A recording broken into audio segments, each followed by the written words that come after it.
আসসালামু আলাইকুম ভিউয়ার্স। তো আমরা এখন পার্ট 9 দেখাবো। পার্ট 9-এ আমরা সাধারণত যেটা দেখাবো আপনাদেরকে, দেখেন এখানে আমাদের যে জিনিসটা দেখেন, এটা কিন্তু খুব লুজ দেখাচ্ছে।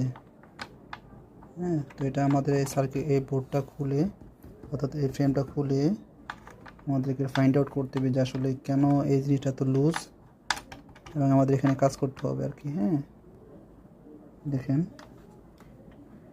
এখানে দেখা গেছে স্লট আছে আর কি। হ্যাঁ, তো আমাদেরকে ফাইন্ড আউট করতে হবে এটা কিন্তু বসে হলো এই জায়গাটা, দেখেন কিবোর্ডের এই জায়গায় বসে। তো আমাদের ড্রাইভে মূলত পাওয়ার প্রবলেম। তো ফাইন্ড আউট করবো যে কেন পাওয়ার আসতেছে না।